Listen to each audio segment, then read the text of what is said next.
All right, welcome everybody. So let me share my screen here. And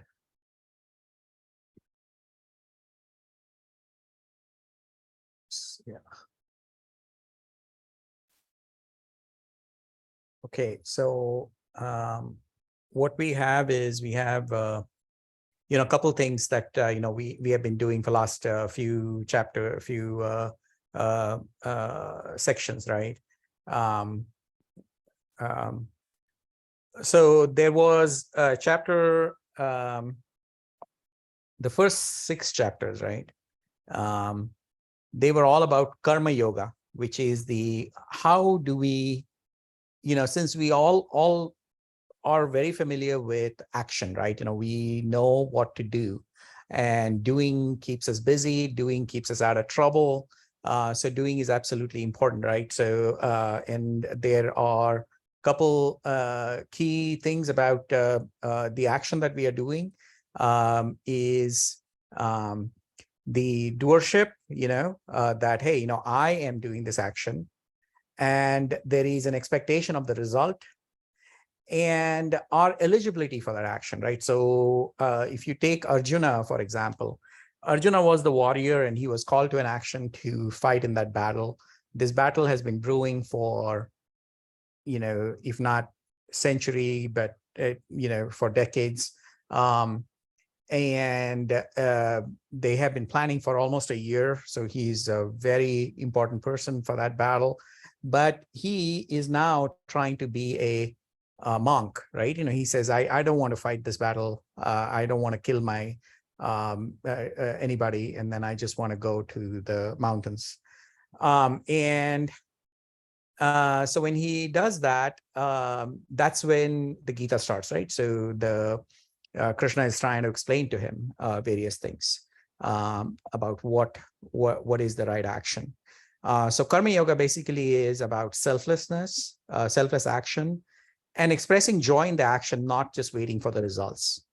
So there are a bunch of these Sanskrit terms that we kind of saw. Yajna is the offering. So when we are doing action, there is certain joy that we get when we get the results. So we are elated at that time, or we are really sad if we fail, right? So in both those cases, that elation and then that sorrow, eventually they die away, right? But they are cause of our sufferings most of the time. So we are not really enjoying while we are doing the action, but we wait for the results. So that temporary joy that we get, that is the, we are kind of sacrificing it. We are saying, okay, I really don't care about that. So this needs to become sort of like an habit. And that is the yajna. Yajna is almost kind of like a fire pit, and you throw things in it as an offering to God, right? So what you're saying is, you're saying all these actions that I'm doing are, if you guys do believe in God, then God. If not, the concept here is consciousness, or this larger I, right? So there is the little I, and then there's the larger I.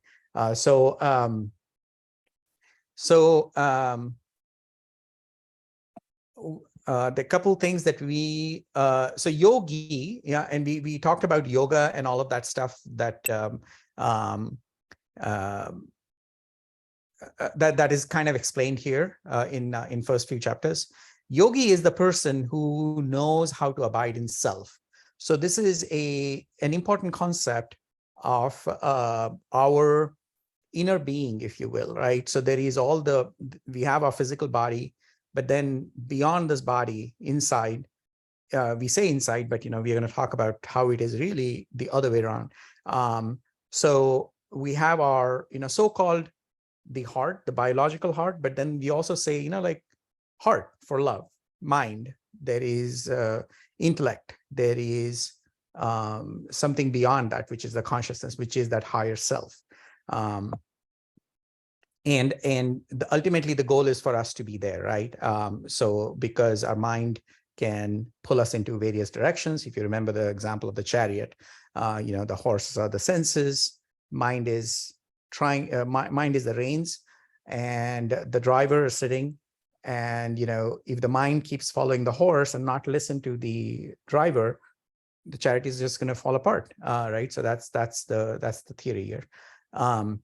So where we are in the section for chapter 9 is between the 7 to 12, right? This is all about bhakti yoga. Bhakti is sort of a loose translation, or the most popular translation for bhakti is devotion. So this 7 to 12 is all about God, like it or not, but we are going to try to frame God in a different form, right? Not in the traditional form of religion or anything like that. Bhakti really, what does it mean is knowledge of true self, right? While in karma yoga. So we have made sure that our actions are now so much not driven from the results. Of course, the goal is important for you while you're working, but that is not what drives your happiness, right? So that is that karma yoga. So now that we are there, we are trying to understand more about the self, right? So that's where we are. And that's the journey that Arjuna has gone through. Remember, initially, he was very resistant to this, and slowly he has started understanding this. So we have been in this journey also with Arjuna. In chapter 7, the book refers to Krishna as the Lord, right? So we have talked about this. The Lord here is really the context that we have to use here. Lord is sometimes, when we get angry, I can say, look, I can see I'm getting angry. So this I who can see that I'm getting angry is that inner voice. That's that consciousness, or that's that higher self. And that's the one way of looking at the Lord, right? And that's that, because Krishna is sorry about that. So Krishna is speaking to Arjuna from that deeper place within him.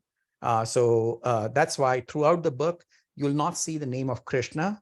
Mostly Arjuna tries to call him Krishna, but really when he is speaking, Krishna is speaking, it is always said the Lord, or the master of one's senses, the master of one's mind, right? You can think of it that way.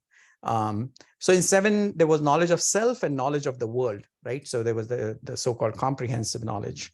So ajnana is somebody who is in darkness, right? So that one, damn it, I don't know why I lost my mouse here.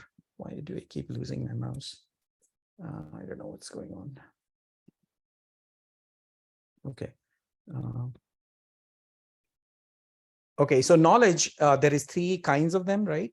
So ajnana is the one from Gita's perspective or Vedanta's perspective. Gyan means knowledge. Ajnana means no knowledge or ignorance.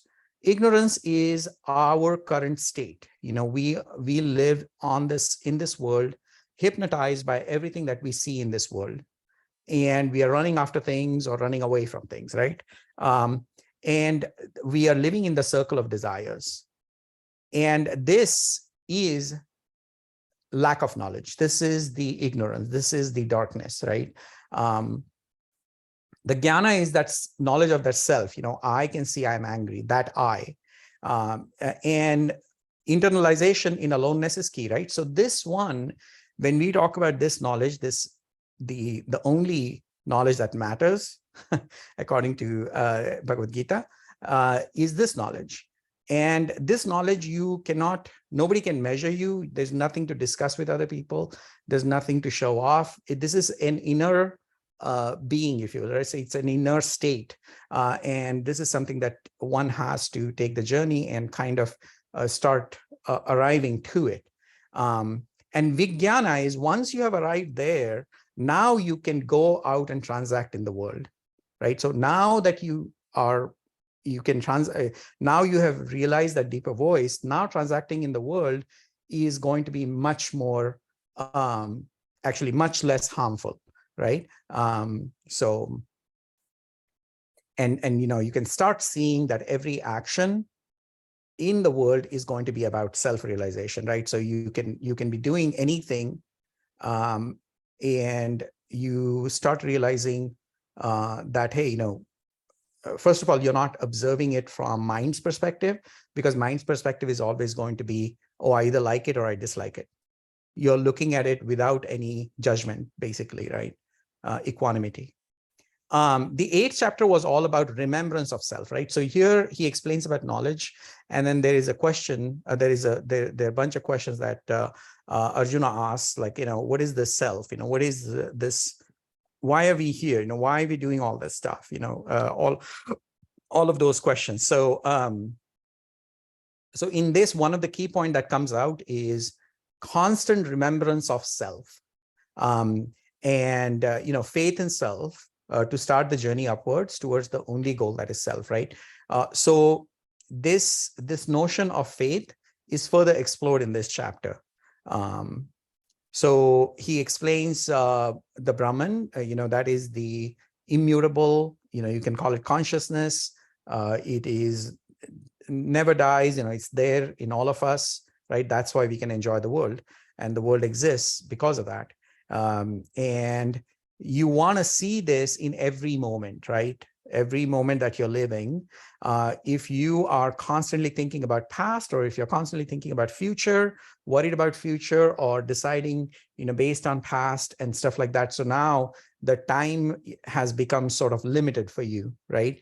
So when time becomes limited for you, you are stuck in that hypnotized state in the current space-time reality, or the so-called reality, right?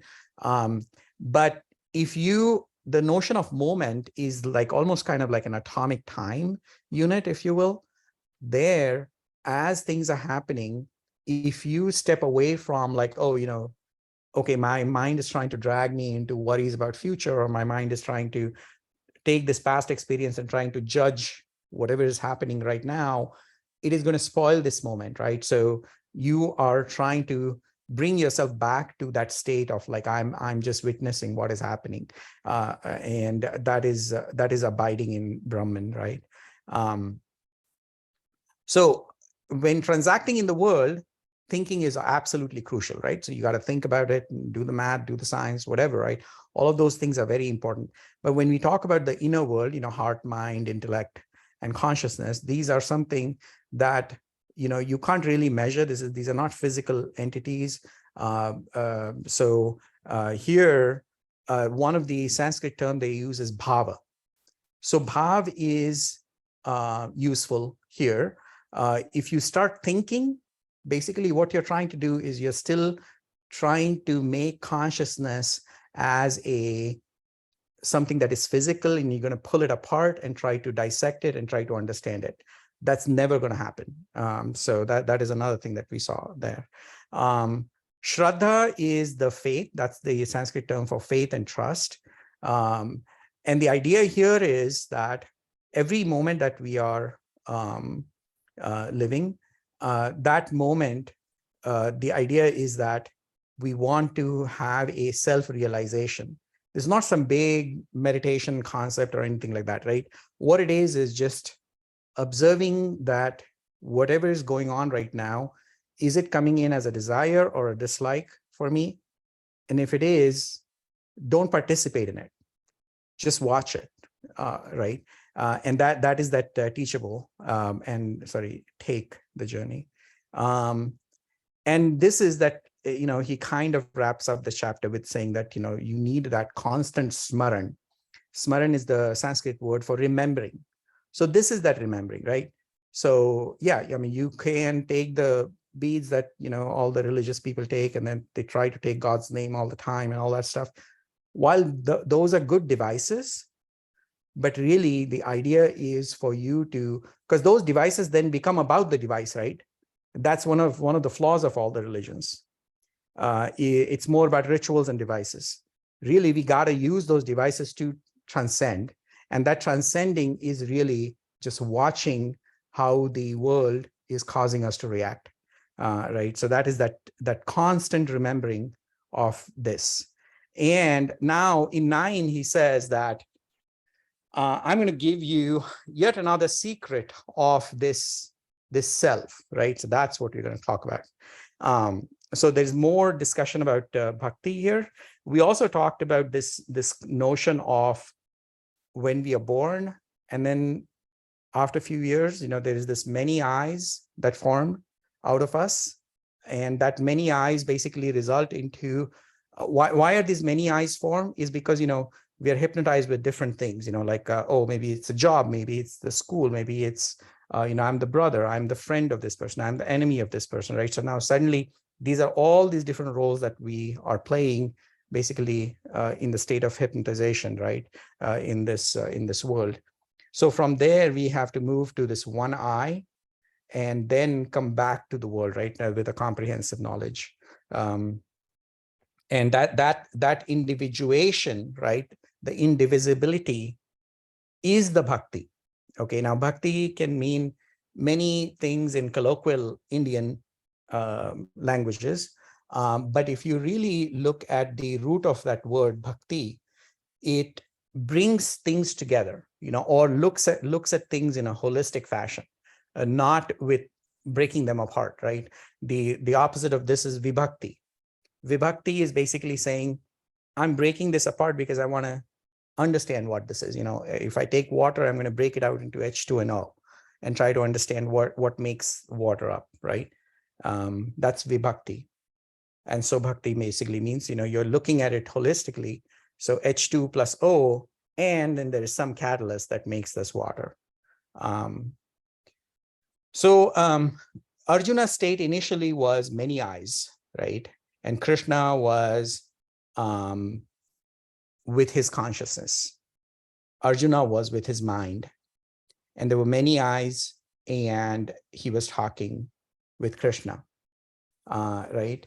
So one way to look at this is sort of like how we think of the notion of God is something that is out there, and I need to transact in this world. So every once in a while, I'll go to the temple and then back to world, doing my thing. And then that's one way of looking at it. But just in our context of Gita and Mahabharata and all of this stuff here, Arjuna and Krishna, as they are having this conversation, one way to look at it is his very initial stage was many eyes, and then there was this one consciousness that was speaking to him, the so-called Lord. And slowly, in chapter 7 and 8, what has happened is that Arjuna is he's understanding this stuff, right? But now he is asking more questions. And those questions are not so much he's doubting what Krishna is saying, but more out of curiosity, like, hey, tell me more. This sounds interesting because this is helping me calm my fears down about this whole nervousness about the war, right? And ultimately, it is this is the goal in the further sections in Gita, right, where I becomes the sea. So one way to read this is Krishna is talking to Arjuna, but I think that sometimes we do have moments of clarity, moments of our own way of watching ourselves. So I feel like maybe that might be the thing. That's what was going on. Is Arjuna was at the battlefield, and his inner deeper self started questioning his motivations of like not fighting with his grandpa or the teacher, and worried about killing a lot of people and all that stuff, right? So he sort of is talking to himself, and then ultimately he realizes that I would rather be in the state of consciousness and not run with my what my mind is trying to tell me. So one way to read Gita that I would highly recommend over the next whatever number of weeks that we are not going to meet is that, if you do read, when the Lord is being mentioned or when I is being mentioned, just think that you are saying that, right? When you say it that way and you try to understand from the perspective of Krishna as to what is going on, it becomes a little more interesting journey.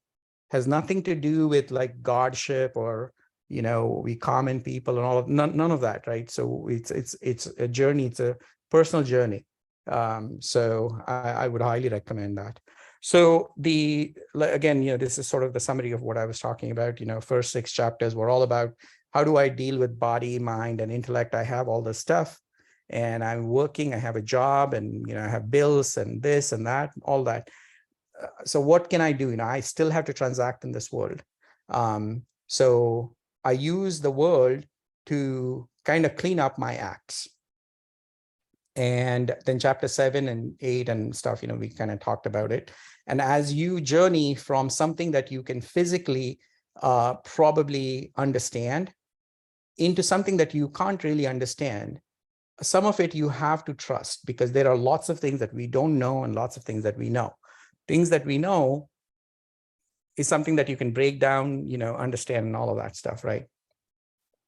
Things that we don't know, it's more of a trust that we have in it. And the trust comes more from the fact that, hey, this is having some kind of a positive change in me.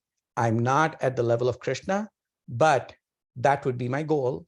But regardless of the goal achieving or not, it is bringing some minor changes as I am trying to understand this, right? So that's the thing. So Arjuna was doubtful. So here I'm talking about atheists and religious folks, right? So on both the sides, one of them says, I don't believe in God, and the other guy says, I truly believe in God, right? I think they both are sort of doubtful, right? So they are either stuck or unstuck from the ritual perspective, or the actual, purpose of this religion and all the rituals is that, you do them sincerely, but then you want to transcend, right? So that part seems to be missing. So doubts were addressed, whatever his doubts were. And hopefully we are in that state. That's when this chapter 9 sort of will make sense. And we are more teachable. Belief by just any kind of belief is just pretty dangerous, because you really have not had a sort of somewhat of a inkling or somewhat of a clear understanding of, not clear, but some light at the end of the tunnel, sort of, right? Like as I am walking on the hiking trail, I am looking for a waterfall. And as I'm walking, I start, the cool, feeling the coolness of the air. And I know, okay, I'm in the vicinity of the water, right? So that's that feeling, right? So that is that faith that, okay, I'm going in the right direction. My intention is to go to the fall. I'm not sure if that's going to happen, but that's that thing. But then there might be people who might say like, oh, no, there is a fall, and don't worry about it. And, and you blindly are walking, that can be quite dangerous. So what Krishna says, in the first couple verses is that I'm going to tell you the most secret thing of all. It is a pure and supreme light, which one can verify by direct spiritual experience. It is easy to practice and is imperishable, right? So that is the whole Raja Vidya. Raja means king. Vidya means knowledge. And king knowledge or highest knowledge, knowing this, is something really profound, sort of, right? So we will talk about what that secret is, but some of it might be clear from this slide as well, but the more is coming in the next slide. So bhakti, as we mentioned, right, this is seeing this creation in its totality as it is, right? So there's no judgment. It is what it is. This is how it is. And you're trying to not be discouraged about the current situation, but more like, okay, how is this helping me to reach my goal, which is going to the self, right? So one way of looking at the bhakti is devotion, which is blind devotional ignorance, effectively, or wiser individuation with the world, right? You're trying to find that oneness with the world and the unknown, right? So world is something that we know very clearly. but how can we be in oneness with the world, but also so many things that we do not know, right? So that is also bhakti.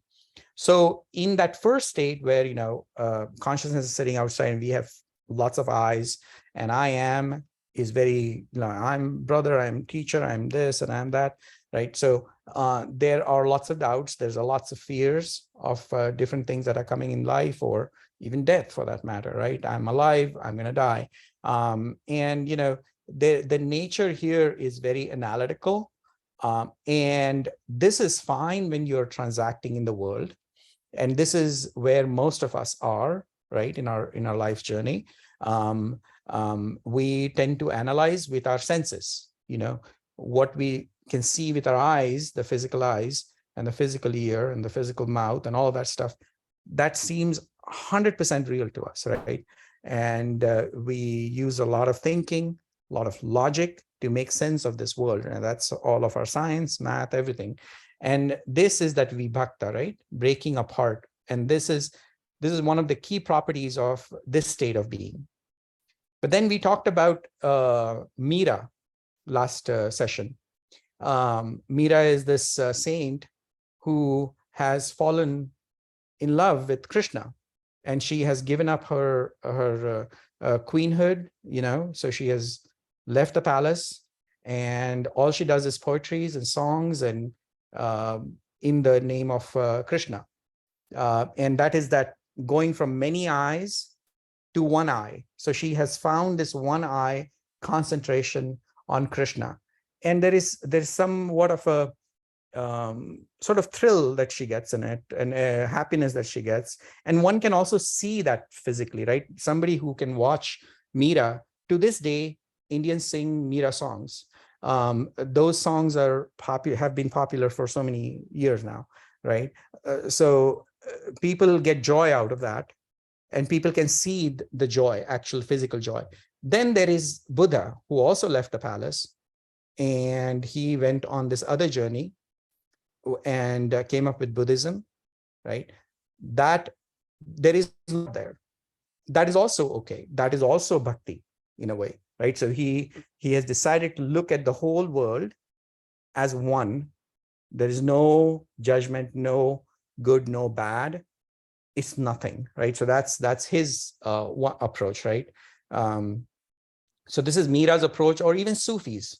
Muslim, the Islam has this highest philosophy in them, I would say, is the Sufism. Sufism also, they believe in dancing. They treat themselves as the beloved of the God, and so was Meera. And there's so many bhakti saints in our country, in India, and they are accepting the whole as it is. And for them, the whole is even dealing with the world, dealing with everything is sort of like dealing with their lover. So love becomes key there, right? And if you've ever been in love, there isn't much logic there. If you go into logic and thoughts, love falls apart. So they're very contradictory, right? So love is illogical, and mind doesn't, you can't explain why you love somebody. And that's that one state. And that is also a form of a bhakti. And a lot of people will relate bhakti to this, right? Because they can visibly see what's going on. But then there is the Buddha way, right? Buddha way, there is nothing, neither me nor that. Everything is negation, not this, not that, right? There's no thoughts that are coming. One becomes like a mirror. So one is silent, world reflects. Like you stand in front of a mirror doesn't care if you are ugly or good looking or red or yellow or nothing of the sort. It just reflects.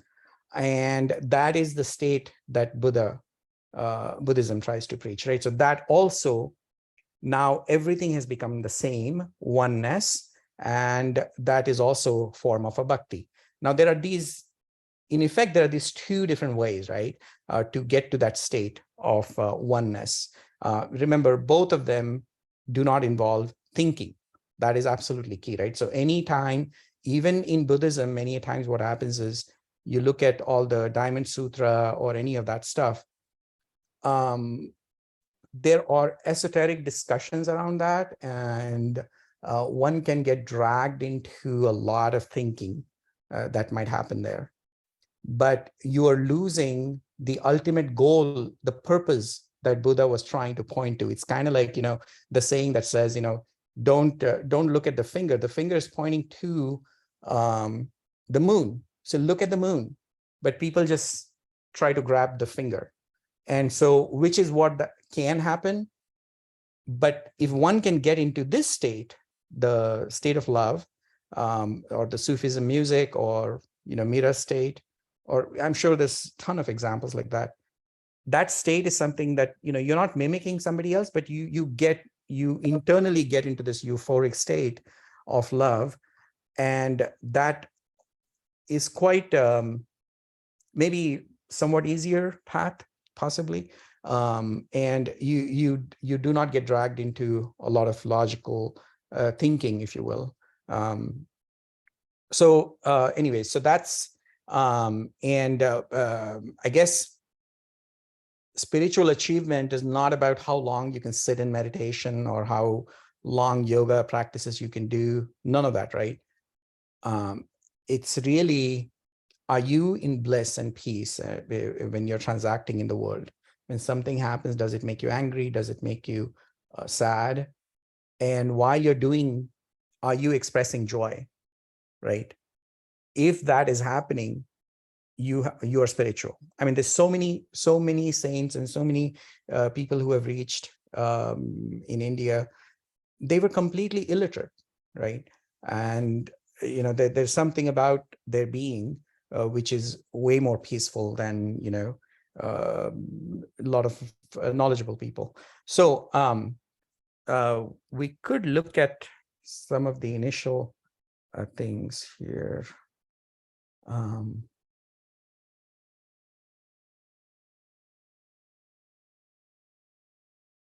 Yeah, so now he tries to tell us that secret, right? So the secret here is, by me, all this universe has been extended in the ineffable mystery of my being. All existences are situated in me, not I in them, right? So he's talking about consciousness. It's also our reality, right? When we look at something, the world is there because I exist. Like, you can think, when I say I, not me, myself, but you as well, right? When you open your eyes, look out there, the world is there, right? Because you can enjoy the world. You are able to exist and conscious of the world. And all existence it's as if all of that are situated in me, my consciousness, right? So if I was not conscious, the world might as well not exist, right? So it really doesn't matter. It doesn't matter for me. Of course, it matters to other people, but for me, it doesn't matter. But I am not in them, right? So this is the state of person who is not located in the mind, but located in the consciousness. But if you're located in the mind, you're going to get dragged into the world and you're going to get entangled there, right? But Krishna is talking here, right? And he's saying, I am not in them. And then suddenly he negates that, right? So he says, and yet all existences are not situated in me either. So he says they are situated, and then he says they are not situated. So what does that even mean, right? So he's saying, yes, they seem like they're situated in my consciousness, all these things. But look, I can see them. I'm not in them, right? So this is that Purusha and Prakriti thing that we have shown in some couple pictures in the past. So Purusha, or the consciousness, is watching, right? So it's as if witnessing the world. It's not part of the world. So world starts from, if you will, the intellect, mind, our senses, body, and everything out there, right, in the world. Behold my divine yoga. My divine yoga is my divine combination. Yoga is coming together. Myself is that which supports all being and constitutes their existence, right? It is as the great, the all-pervading aerial principle dwells in the etheric, that all existences dwell in me, that is how you have to conceive it. It's sort of like we are living in the field of consciousness, is what he's trying to say. So he's giving an example of space and how there is air, but space is not impacted, while air is the movement of space, if you will, right? So mind is movement of thoughts, but consciousness is steady, right? All existences, O Kaunteya. Kaunteya means Kunti was Arjuna's mother. So Kunti's son is called as Kaunteya. Return into my divine nature, right? Whenever you're getting dragged out into mind and senses, return into my divine nature, is the consciousness, out of her action into her immobility and silence. In the lapse of the cycle, every time this happens, at the beginning of the cycle, again, I lose them forth. Okay, so this lapse of the cycle, right? The Sanskrit word that, if you look at the original shloka, they call it kalpa. It's really interesting that this kalpa has so many different meanings. One of the meaning of kalpa is also like, surgery. Or a project, a huge project. Or kalpa also means a eon, like all these yugas, there's so many different billions of years that, the Hindu math sort of predicts for the universe. It comes out and then it gets destroyed and all that stuff. And then it is brought up again. But it is really our journey too, right? Our journey as we are living our lives, there are so many different sort of rebirths that are happening along the way. We can observe it. We were child, we were in the first grade, we were in 10th grade, different life. We, different level of consciousness, a different level of understanding of life. We got married, we had kids, and now we are here, right? So there has been these changes that happen. And those changes, effectively, there's some surgical procedure that is going on at that point.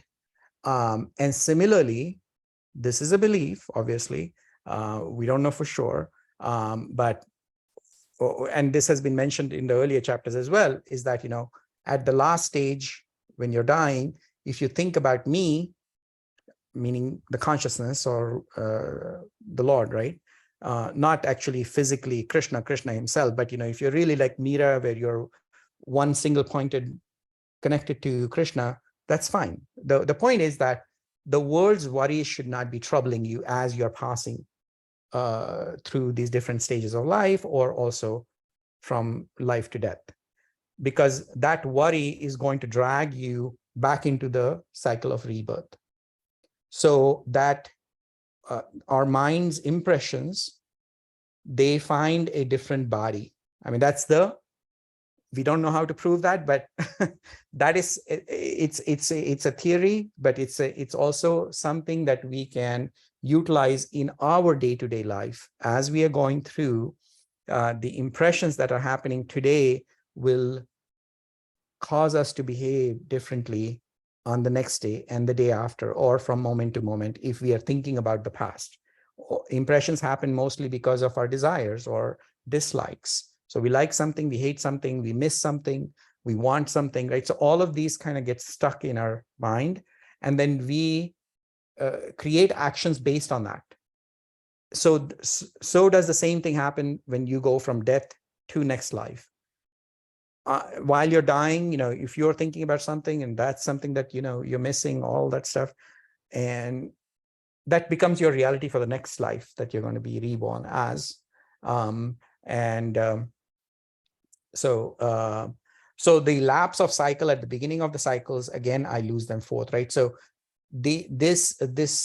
our life can also be expanded, or looked at it, almost kind of like the fact, in mathematics, there's this terminology called as fractals, right? So where you look at the smallest unit and then you put similar units, and then suddenly it looks like a tree, So that becomes sort of like the main thing. And then it looks like a tree. So we are part of that, this whole fractal of nature. Ultimately, the largest piece in this whole puzzle is the whole universe, and then the consciousness and the itself.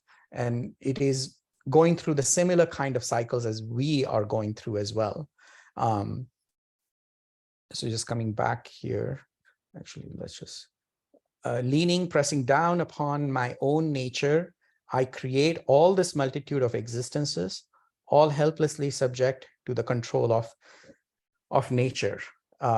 Nor do here the creation is explained, right? Basically, it's sort of like not so much, if you think about the whole bunch of this stuff in a collective fashion, the creation is not so much like a person who is making an object, and then that artwork is out there and the artist is outside. It's more like a dance. We have talked about that. The dancer, when he's dancing, the dance is happening, and dance is an act at that point.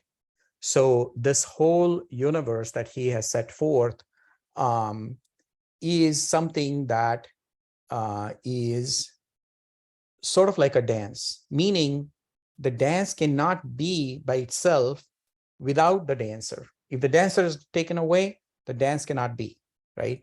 So that's not true about the potteries, for example, right? So if the potter is removed, the pottery is still there. But here, when you remove the dancer or the God or the consciousness, everything falls apart, right? And so when this is set out in the Prakriti or the nature, it comes with some built-in laws. Those laws are what govern what happens from there on. Once it has been set out, loose forth. So srijana is the term that we saw in the last lecture. Nor do these works bind me. So this is that important concept of karma, right? So this is something that it is not happening to consciousness when he is, or he or she is doing this whole creation of the nature. What he's saying is, nor do these works bind me, right? I'm not getting pulled down by what I have done. Oh, Dhananjay is again Arjuna's name. For I am seated as if indifferent above, right? So as that is going on, I'm witnessing it. So I'm not getting impacted by attachment or, anger or anything like that, or fear, or nothing of that sort, unattached to those actions, right? So this is literally, again, the repetition of what he spoke in chapter 2, I think verse 47 or something, is how a karma or an action needs to be performed. And he is setting an example. Look, I have done it this way, right? I am the presiding control of my own action of nature, not a spirit born in her, but the creative spirit who causes her to produce all that appears in the manifestation. Because of this, O Kaunteya, the world proceeds in cycles, right? So once that is set out, now the laws are doing their thing, and everything is just going on. But all of that going on requires a catalyst, and that catalyst is the consciousness, right? And let's just get back to this one. So if we were to look at various kinds of objects that have come about, right, on the planet, there is stone, a plant, an animal, a human being. But now in the human being realm, as you go up, the stone is existing. The stone doesn't have life. Plant has life, but it probably doesn't have mind, right? Or animal, same thing. Mind is something very unique to human beings. But then there is this state of awareness, right? So awareness comes when it's only possible for somebody who has the ability to kind of appreciate that. And then once you get here, there is you realize this so-called divine presence, not that you start seeing God or light or anything like that. No, all of that is a symbology to help us understand that what we are living here in is darkness, even though it's bright sunlight out there. We are hypnotized by this world. But when you get to that divine existence or divine presence, when you manifest that, or when you realize that, that is the true light, true understanding of everything that is going on. So there are different forces that are acting, right? Between the stones or the planets, there is gravity, and between different atoms and electrons and protons, there is electromagnetic waves, right? But there are these four states that we saw earlier in chapter 4, 5, I think, where there are these four classes of people. Now, this is very misunderstood in the Indian culture for generations, and that has caused so many issues, racism, all of that stuff. But in reality, what Gita is trying to say is that that's wrong. That's not what it was meant for. But there is a certain kind of our nature that, we are born sort of like Shudras. Shudras are somebody who cannot understand anything higher. They only understand the body and the physical things, sort of, right? That's the lowest class of people. And that doesn't mean anything about like who you're born to or what religion, nothing of that sort. It's just a nature, right? So somebody who is engaged a lot into just this kind of stuff, right? So they cannot think beyond that. There is the wealth and greed. This is the Vaishya. Vaishya is the next class, who now bodily pleasure is not a big deal for them, but money is important for them. Money and status, and I think most of us sort of fall in that category, if you will. So we most of the world right now is being run in this format here. Then there is the warrior mentality, the Kshatriyas. Warriors, they might not care much about the kingdom or money or anything like that, right? But they like the satisfaction they get in their mind when they do the act of valor, or be it friendship, or they'll do anything for love. And those, there are all these stories, right? But now, of course, you will see warriors who are trying to amass a ton of wealth and all of that stuff. They still fall in this category, despite the fact that they are kings and warriors, right? They are still Vaishyas, if you will. And then there are the Brahmanas. So again, this was considered as the upper class in India. Well, it has nothing to do with the caste system. Really, it's just a state of mind. The state of mind here is that, look, I do not care what my mind wants to do. I can give up the wealth, and I do not want to engage in any kind of bodily pleasures, but I want to understand awareness and, Brahman, and abide in Brahman, right? So these are those various stages. So it's as if we were to think of rocks and plants and animals and human beings and these reached people sort of come from the same ingredients that this whole universe is made of, right? There is a certain journey upwards like this. So if you look at a plant, a plant has a fruit, the fruit has a certain seed, and from that seed, you can grow the similar plant. So the fact that the highest state for human being is something like Buddha state or Mira state, as we discussed, right? So that is that divine presence that they kind of manifest. From that, one can guess, or one can assume that, much like what happens to the fruit trees and stuff, that even in this lower states, there is the same divine quality, right? So that's one way to think about this. This is a journey from, it's just that we don't know that there is the divine presence at the bottom down here.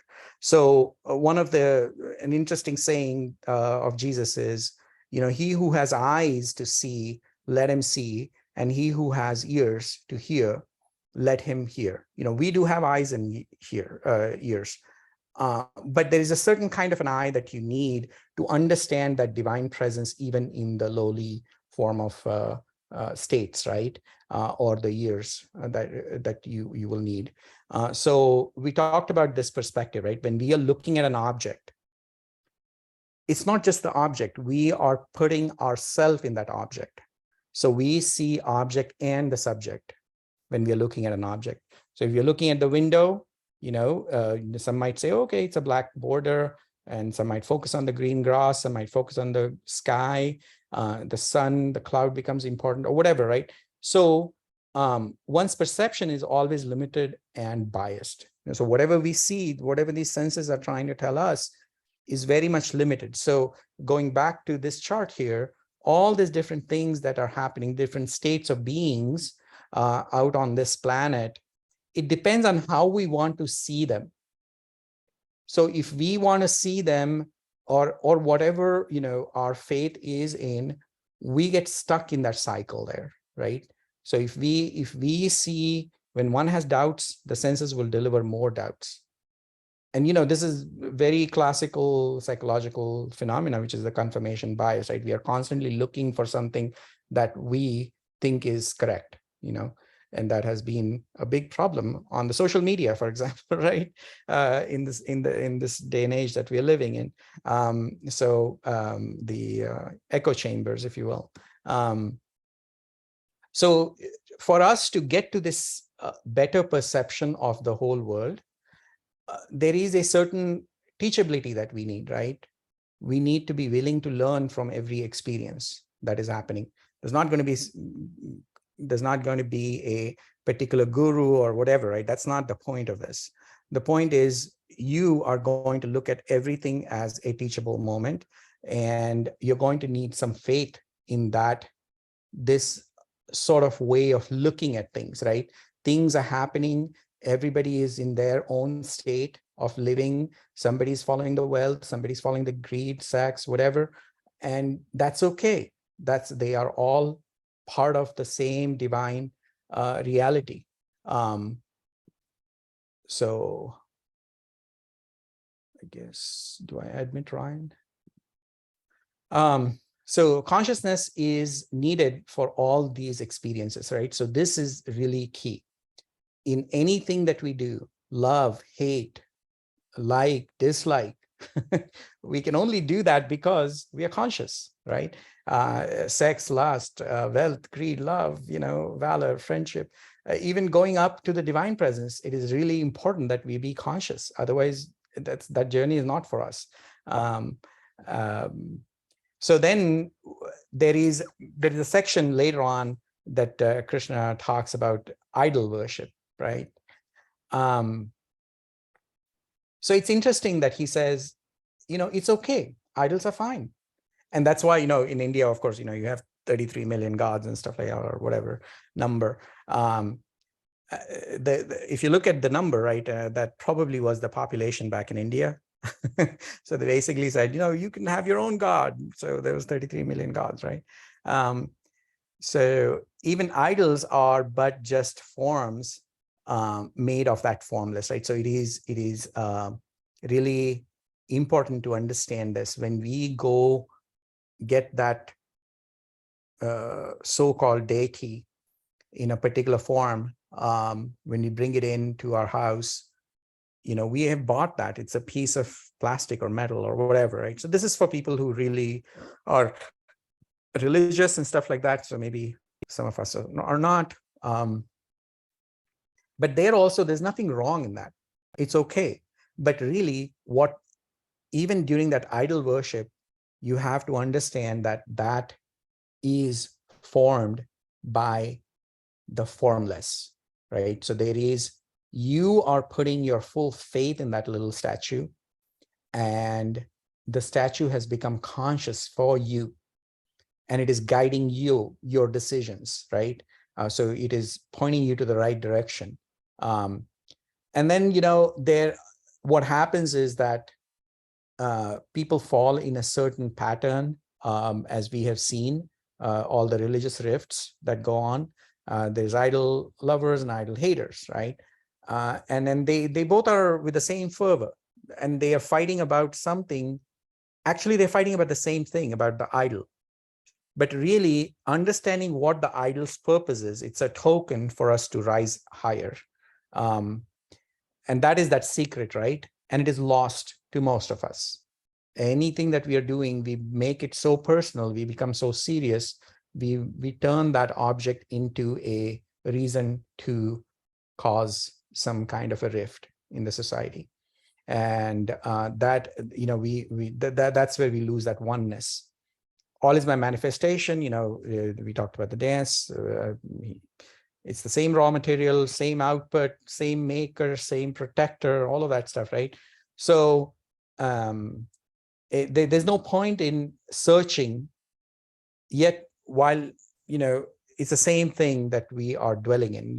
It would be hard for scientists to really find out what this thing, so-called consciousness, is with the senses, just with our eyes and with our whatever instruments that we have invented and things like that, right? It is more about the bhava, the feeling. Again, he repeats that, right? So trust in me and to be more liberated. And so at the bottom is the divine presence. At the top, there's the divine presence. So like throughout, there's divine presence, right? And that is that journey from seed to seed. So what are we to do, right? So, we are limited by what we know, where we put our faith in, right? So this is where what happens is, if depending on where we are living here, what attracts us, that is what we put our faith in. We put our faith in our bank balance. We put our faith in multiple houses. We put our faith in our, sexual partner. That is what we think is going to bring us happiness, even though we don't know for sure. We end up getting hurt, or we end up getting some kind of a small joy out of it. But that is the faith that we start with. So if we are going to have this bhava, this feeling that this is going to bring me some happiness, why not have feeling of something different, better, that is going to be a much more long-lasting thing? That's what he's going to get to. But he says there's nothing wrong in whatever is going on. Wherever we put our faith in, that is what our limits are on this planet, right? So the idea of this journey from seed to seed is going to be, for us as we are down here in this realm, is to nourish the soil so that we can understand this stuff. What does this nourishing mean? It is going back to chapter 1 through 6, is every action that we are doing, watch ourselves, be happy, express joy, don't worry about the results. Even though that is what is guiding your action, take joy in the action itself. The path is important, and take the journey, and the results are not going to be something that is going to cause you to suffer, right? So that is that slowly, as we get aware of this transition, by the way, is not gradual, right? It is a step transition, in the sense that it is a sudden switch that you realize.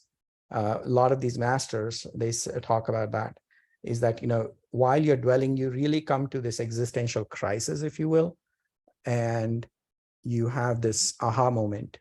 So in these verses, he talks about there are these two kinds of natures. Let's just read that a little bit here. So deluded minds despise me, lodged in the human body, right? When we all are human bodies here, but we are conscious human bodies, and some of us might be aware, might be more conscious, more divine presence is being manifested through some of us, but in others, it might not be the case, as we talked about, right? So when that divine manifestation exists, most of us cannot see that. So this is also nicely explored in one of the novels by Fyodor Dostoevsky, right? In Brothers Karamazov, if anybody has read that. But there's an incident that Christ has come back, and how the Pope interacts with Christ, or how people treat Christ, because he has come back in a human body, and they think that he's an actor. So it's really lost upon them that he could be Jesus. So what is one to do then? Like, how do we detect that? And there's no detection. You just treat every human as God. That's the solution. Deluded minds despise me lodged in the human body, right? So this is delusion, that we think that I hate this person, I like this person, because they know not my supreme nature of being, Lord of all existences. All their hope, action, knowledge are vain things. Whatever we do in this space down here, when judged by the divine and eternal standards, this is that divine prakriti, the divine nature, or one of the other words that we use in Indian language is Mahatma, like Mahatma Gandhi, for example, right? So that term is used to many other people, not just Gandhi. But Mahatma is somebody who understands this, right? But then there are these other things, right? So they dwell in the guys who are deluded. They are in the Rakshasic and Asuric nature, which deludes the will and the intelligence. Rakshas and Asura, they show up in many of our mythical stories, but those are mythologies, right? But in real life, if you were to break down these Sanskrit terms, but in colloquial language, what they would mean is demons. Okay, so these are demons, and there's human beings, and then there's God, right? But really, it's all just human beings. At the end of the day, you can't really, what they show in a story or a movie as a demon might not look like a demon that you might meet in real life, right? Real life, everybody looks like a human being. Rakshasa is actually one of the Swami kind of, I don't know if that's real or it's just a pun on the words, is Rakshas is, if you look at it in the opposite direction, is Sakshara. Sakshara means somebody who is literate, like really understands, like good knowledge. It has that real knowledge of the Mahatma, the divine related stuff, right? Rakshas, on the other hand, is the opposite kind of knowledge. He is educated ignorance, basically. Basically is educated ignorance. Asura basically means, Sura means one who is in rhythmic balance while singing, for example, right? So there is a resonance. Asura means who is out of balance. Out of balance with what? Out of balance with the laws of nature. Whatever is going on is happening, which is out of my control, and Asura is resisting that, right? And so he says that this is that nature who cannot see God in human being. And one who gets the divine nature, he can see God in anything, be it a small idol, be it another human being, be it some really obnoxious person too, right? The great soul, O Partha, who dwell in the divine nature, know me as the imperishable, from whom all existences originate. And so knowing, they turn to me with a soul and entire love, right? Single pointed. Always adoring me, steadfast in spiritual endeavor, bowing down to me with devotion, they worship me, ever in yoga, right? In oneness with me is the consciousness, not Krishna. It's me is the consciousness. Now you can use Krishna as a way, much like what Meera did. Others also seek me out by the sacrifice of knowledge and worship me in my oneness and in every separate being and in all my million universal faces, right? So there's different, he's talking about different gods here, right? So let me go back. Yeah, 14. All right, so let's just talk about this a little bit here. So we talked about this, right? So Rakshasa, delusion is also, in the Sanskrit verse, they call it Mohini. Mohini is a way to, most Indians know this. And then there's this divine nature, right? So I put it down here because it kind of drags you down into this area down here, right? So you're more focused down here. Divine nature is somebody who can see this and is on the right direction. We perceive things based on what we give importance to, right? Whatever we give importance to, be it money, whatever, sex, bodies, lover, house, blah, blah, blah. Now here, we are appreciating Gita, I guess, right? So, we have given importance to this, the aspect of understanding what is all this about, right?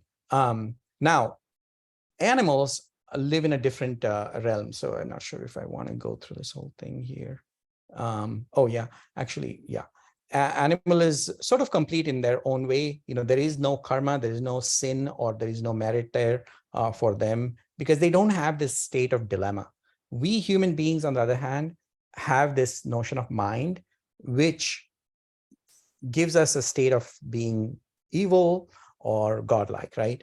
But the good thing about mind is that, it is, or mind or intellect and all of that, we kind of see some inklings into this divine nature, right? We can appreciate that.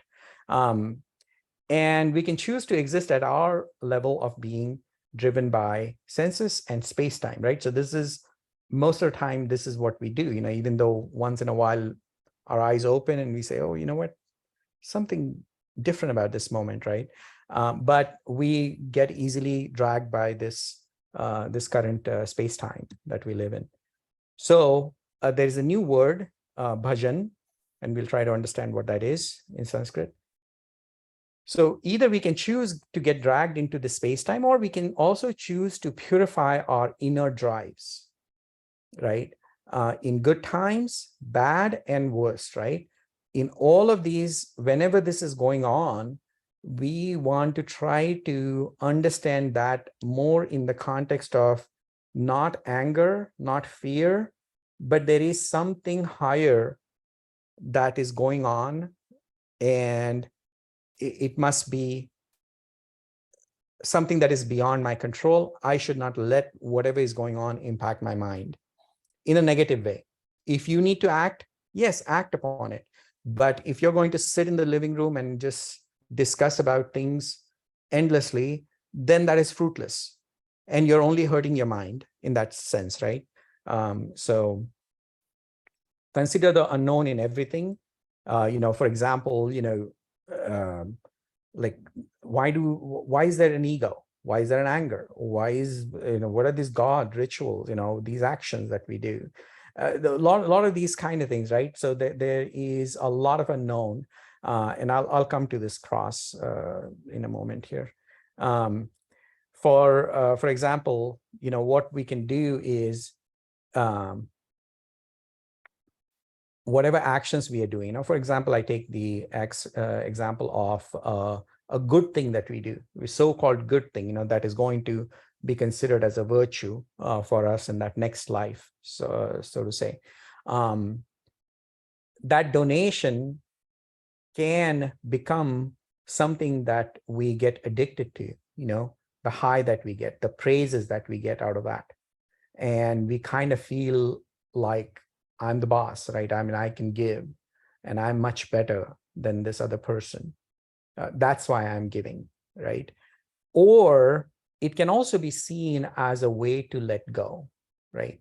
Whatever that possession that you're trying to get rid of, you have had enough of it, and now you are sort of like on this journey upwards.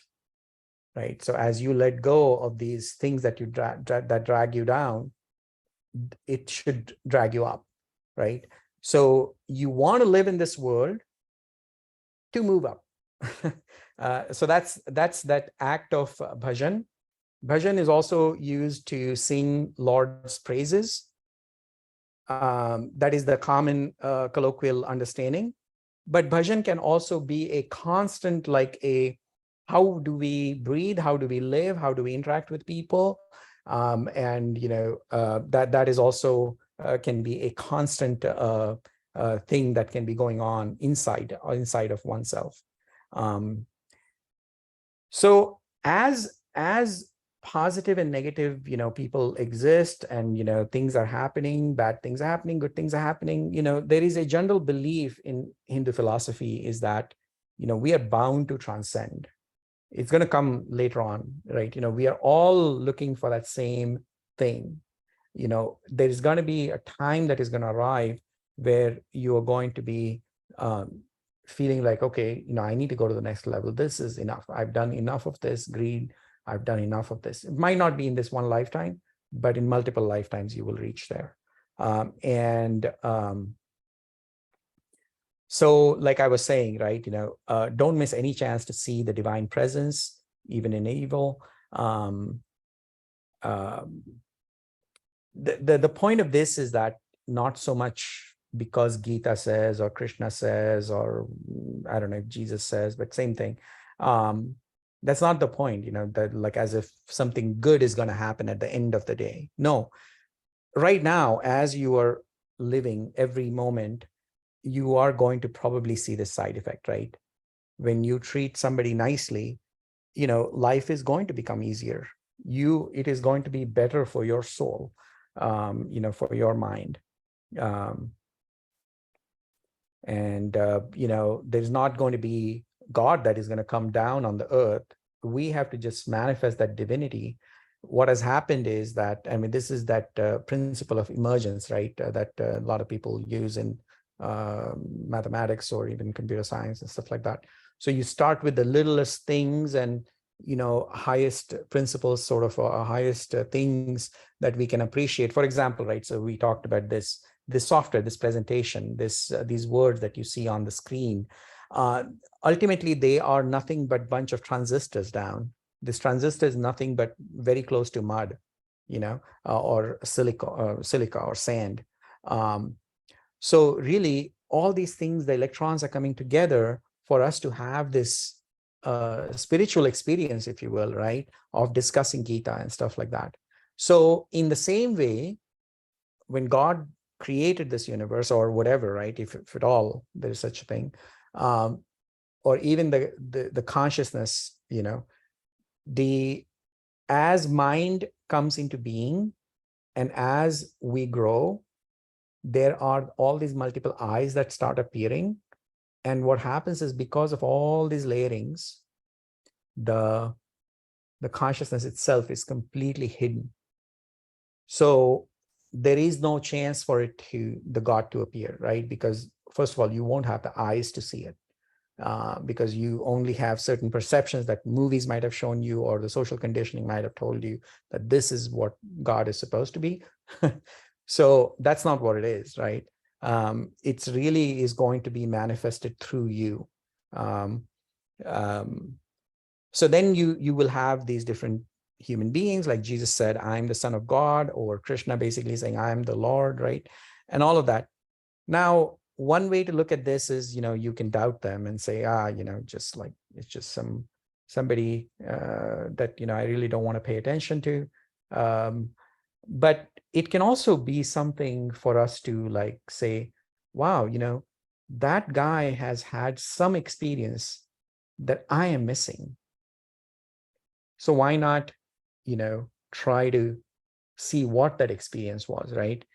We can raise our potential rather than try to drag that other person down, which probably will be hard, but you will be missing out. It's not so much about Jesus or Krishna that you don't believe or believe. Doesn't matter to them, or Buddha. They have already done their thing. But it's us, right? Our journey. And And it's to our detriment that we might say no, yeah, this is all bogus or something. So anyway, so that's that. So now the whole world and the samsara, as it is called, right down here, it is absolutely crucial for this journey. This is necessary thing. And whatever we are doing, whatever we think is where our faith lies, maybe it's our job, maybe it's money or all that, it's okay. Continue doing that. that is that inclination that we have, right? So ultimately the inclination is that side, but the inclination wants to be upwards, and that has not happened. But you're going to get exhausted down here, right? So you're going to start moving up, but focus on self, right?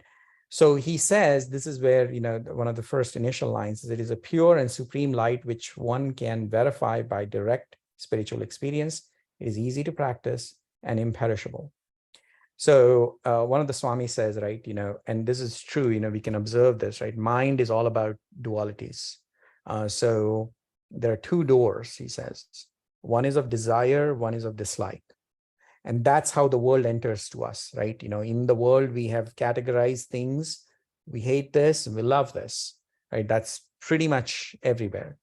And that's now mind is ruling you effectively. You are not ruling mind, but mind is ruling you. And whatever your mindset is, be it on that other ladder that we saw earlier, that locks us in that pursuit, right? If we are pursuing money, then that becomes our thing, right?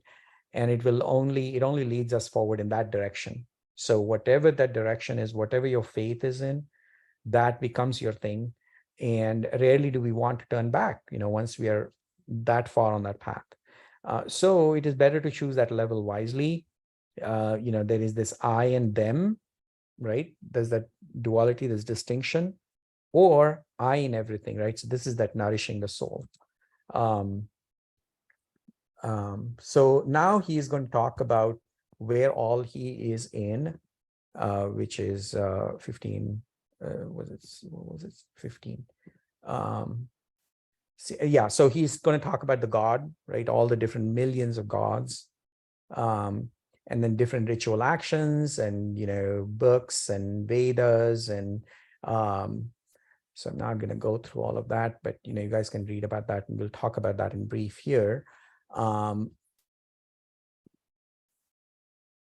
what are the offerings that we make, right, during our practices, at least in regular so-called puja or God worship. There are common things that that happen. So he's talking about that. Remember, this was targeted to certain audience, but you can also leverage this in our own work, right? Let's say we are a software programmer. Software, the job becomes our thing. That is our devotion, right? That's our faith. That's our target. So whatever that is, all of this is acceptable to me, says, right? Everything that you're doing, you're doing primarily because you're pursuing happiness. Happiness is that consciousness. So you don't know it, but you are walking towards that same thing, right? Coming back to this. So I, the ritual action, and the object of knowledge, everything that you're trying to learn, every book you read, be it Gatsby, be it whatever, really you're trying to feel that aha moment. And that aha moment is something that, that we love, we enjoy that in movies, in art, or whatever, right?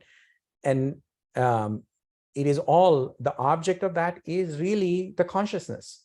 You want to get that euphoria, the joy, the bliss. He who offers to me with devotion, we just read that. If the ultimate destination is me, right? He's showing all these little examples. And look, everywhere you're just looking for happiness. Now, it's unfortunate that you do get suffering as well, but that also, to notice suffering, you need consciousness. If the ultimate destination is me, then why not transcend and aim high? Make it an offering unto me, right? That's what he says in that last phrase there. Um, so instead of just, again, when we look in the context of religion or politics or anything, right, there are all these rifts on mundane issues. They seem mundane from the perspective of consciousness, right? Because if it is all one from a universal perspective, a lot of these little things become like just meaningless, getting stuck in the bottom whirlwind. Lord accepts everything as it is. Lord does not mean any cult, God, or anything like that. Lord just means that accepts everything as it is, meaning that mirror example that we saw earlier with Buddha, right? Mirror does not judge a good face or a bad face, or red color or green color or whatever, right? That comes in front, it just reflects. So, or the sunlight is also a good example, right? Sunlight falls in the same way in a dirty pond or ocean or, mountains and all that stuff, right? So that's the idea here, right? So be the Lord, be that equanimous thing. Be liberated from good and evil, break the bonds of action. And that's the renunciation, right? So this is what he was talking about. Arjuna was talking, he wanted to run away um, from the war. And the idea is that this object of knowledge is that the consciousness, is in every act, every good or bad act, whatever we do, every book we read and all that. All desires and prayers are about that want for limitless. Ultimately, we are trying to reach that immutable Brahman. And, the whole Hinduism dharma or the religion is called as Sanatana dharma. Sanatan means limitless, right? Everything is limitless, basically. And journey is from I am, you are, right? The separation to that alone is. So then he goes into number 29, where he says, I'm equal in all existence. None is dear to me, none hated. Yet those who turn to me with love and devotion, they are in me and I also in them. If even a man of very evil conduct turns to me with a soul and entire love, he, soul here means just one, like one single pointed entire love, right? I mean, here I guess Aurobindo is struggling with the right phraseology. It sounds much better in the Indian language. He must be regarded as a saint. See, notice this. An evil person at the juncture when he realizes this consciousness, that is the moment he has become a saint, period, right? That is the turning point. That is the change. For the settled will of endeavor in him is a right and complete will, right? So this is quite important, right? I mean, if you look at it, swiftly he becomes a soul of righteousness and obtains eternal peace swiftly, right? As against people who are so-called good and doing the right things, it can be a doubtful journey. But somehow for the evil person, because they are so, he says, man of very evil. Very evil is something that, they are so single-pointed about their evilship that single-pointedness they can utilize in this journey. And that's why it becomes sort of like a swifter journey for them, becomes a soul of righteousness and obtains eternal peace. This is my word of promise, Arjuna, that he who loves me shall not perish, right? Those who take refuge with me, O Partha, though outcasts born, so this is controversial now, born from a womb of sin, women, Vaishyas, Shudras, they also attain to the highest goal. Now, little commentary about that, right? Yes, women were considered not so there was a level, right? Men It was a male-dominated society. That's one way of looking at it. One of the Swami explains it this way, right? And this comes about in Mira's poetry. Mira was a woman, but she was very saintly, and she was considered as higher than the upper class people, right? Even though she was beggarly. So and we talked about Vaishyas and Shudras, right? Vaishyas are the people who kind of get attracted towards money and possession, and Shudras are even lower than them, right? Now it so happens in India that, because of the caste system that came out from this kind of thinking, oppression started. But women can also mean, as one person has explained, when Swami has explained, is that, we heard of this Purusha and Prakriti. Purusha and Prakriti, Purusha can mean consciousness, but it is in common colloquial Indian language, it also means a man, right? The way to look at this is, it's a sort of like be a man, for every human being.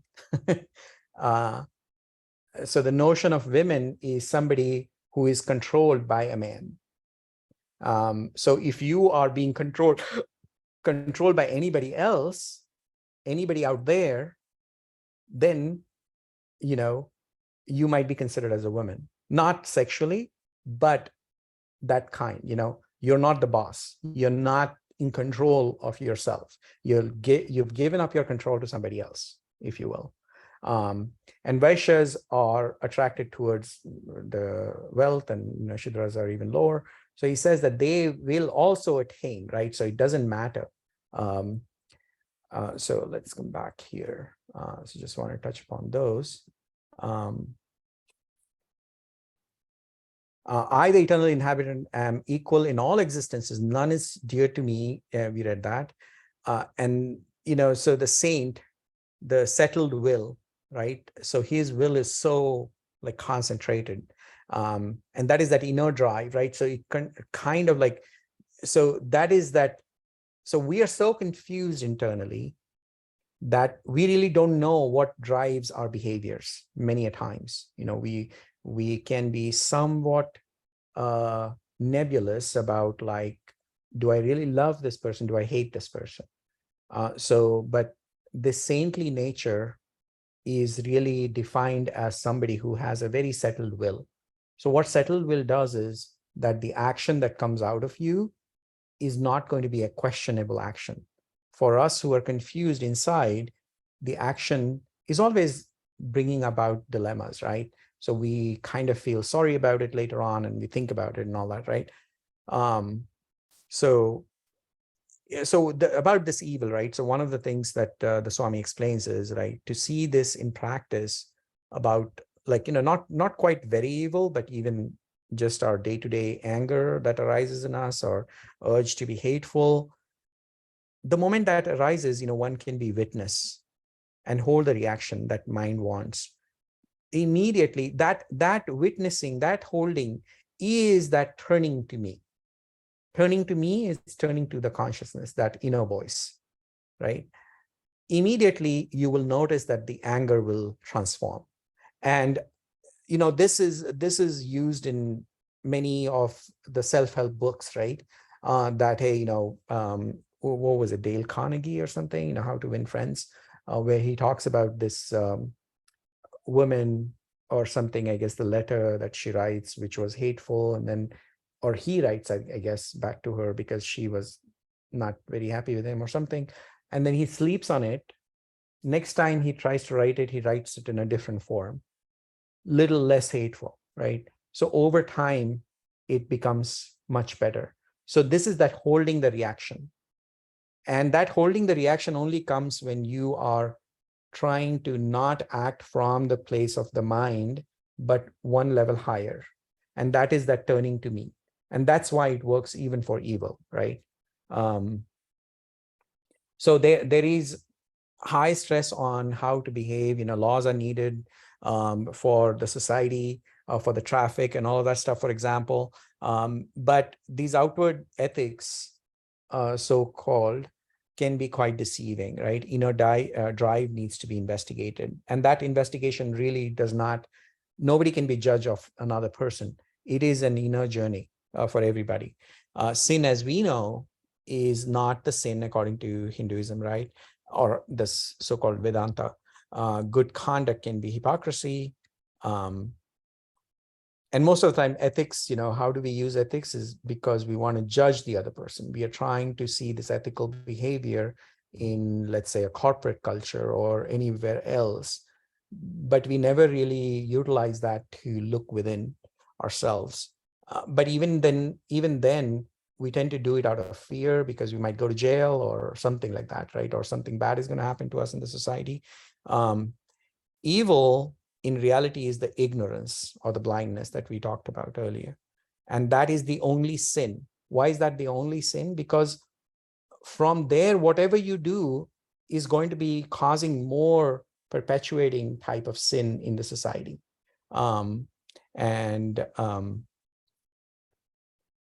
So, there is the word Sadacharan and Dharmatma, one who is in sync.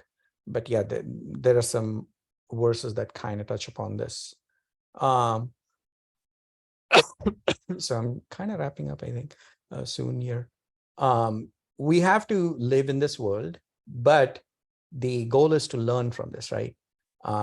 So there are these key three things that one of the Swami kind of explains is that look within, right? We tend to look outside. That's why we have eyes, which is fine. But start looking within with hunger for the beyond, with a surrendered ego, right? That's the key. So one of the observations that, at least I have had in my life, and I'm sure you guys have had too, is most of the time, no matter how horrible a person is, they are sort of hardwired to, with this desire to love or take care of something, take care of whoever, right? Maybe it's their follower, it could be their family, it could be their whatever, right? We all have that inner desire. When we don't have that somebody to whom we can show love, we tend to get the pets or whatever, right? But that is our inner drive of that makes us human being, right? So love becomes, or caring somebody, love can be at multiple levels, right? It could be to elderly person, to same age people, child, and or any animal, planet, everybody, right? So in one of the phrases, he talks about transient world and the unhappiness that we see here, one of the verses. So transient world is the reality of the world, right? Everything is transient here. Yet everything feels very solid. Yet everything is deteriorating. There is a disorder. And in terms of thermodynamics or engineering, they use the term of entropy. When certain order comes about, it leads to more disorder eventually. The universe, the Big Bang, order has emerged, but so has disorder emerged, right? So entropy never goes back. It only keeps on increasing. Everything is getting destructed over time.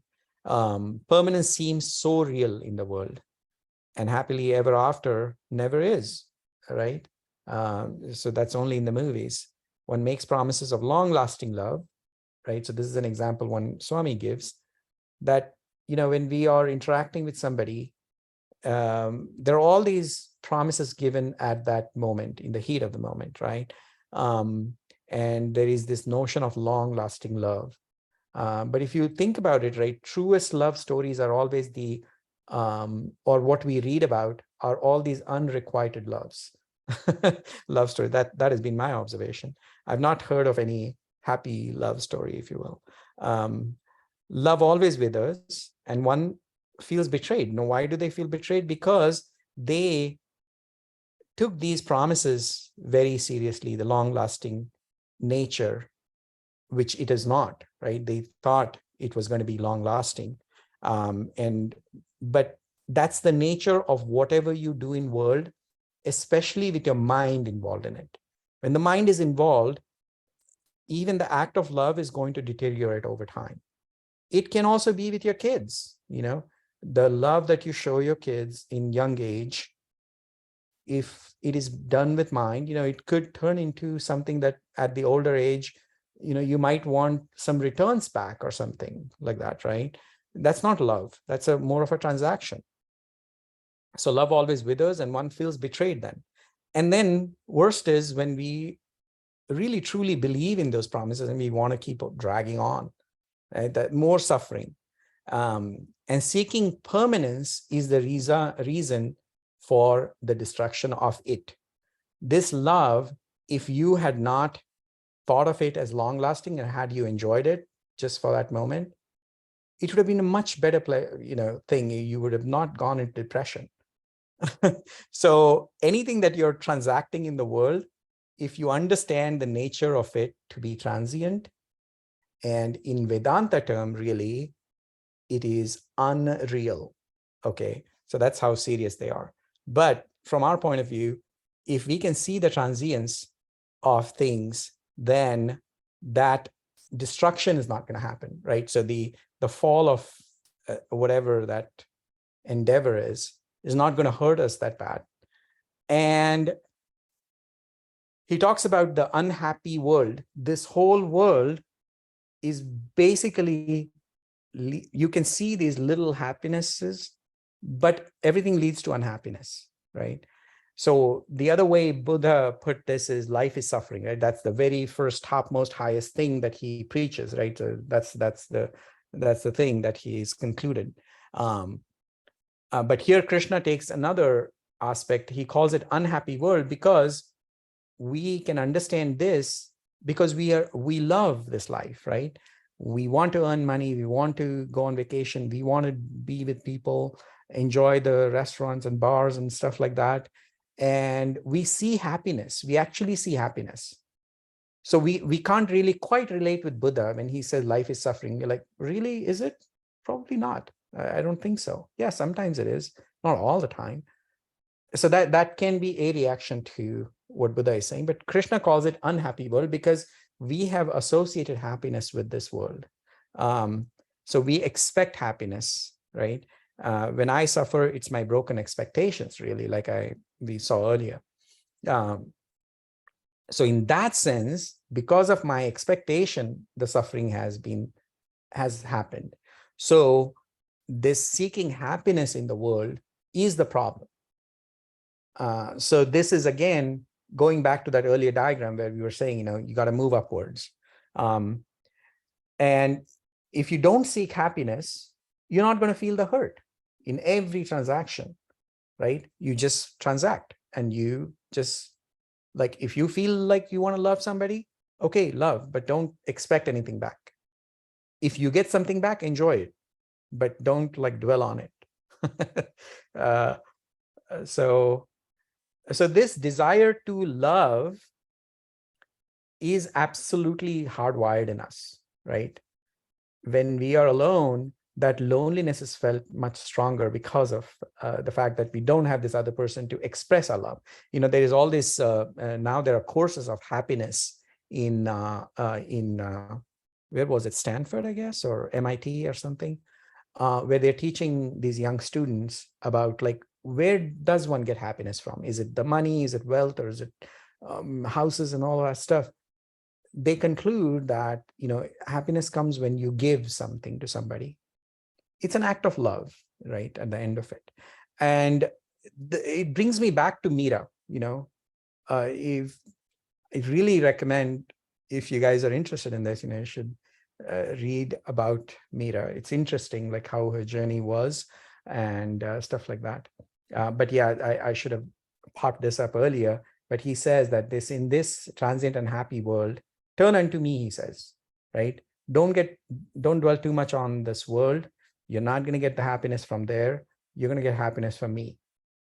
And that is true, right? If you act as if everybody's one, you treat everybody divine, right? Turn unto me means what? You see me in everybody. So everybody is one. The moment you start seeing divine in the other person, you're going to be respectful in your behavior. Once you're respectful in your behavior with the other person, the interaction is going to be much pleasant. It really is just simple logic, right? become my-minded, my lover and adorer. Now this is, remember, the title of the book is Bhagavad Gita, God's song. It's a poetry.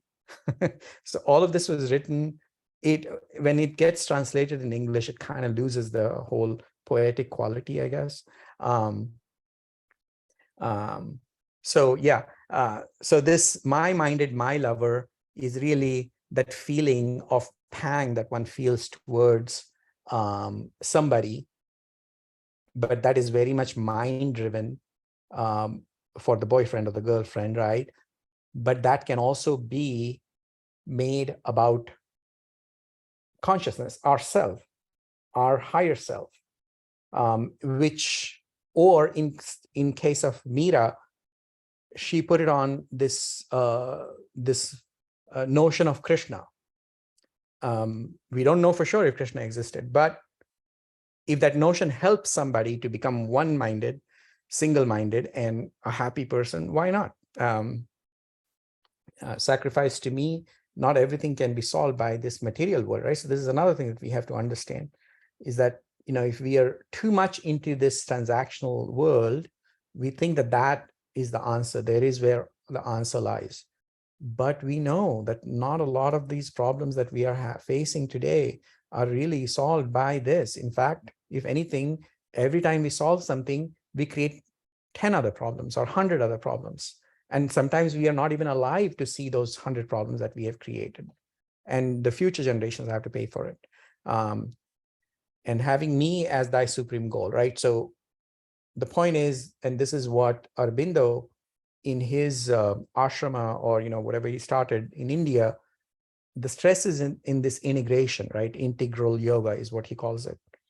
And he truly believed, he was a freedom fighter for India, but he truly believed that the freedom and independence that India is going to get, if we get it the way people are trying to get it, we're not going to be a successful nation.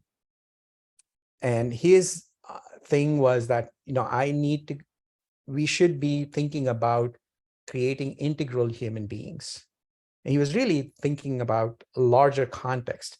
And I feel like the world is going to come to that realization over time.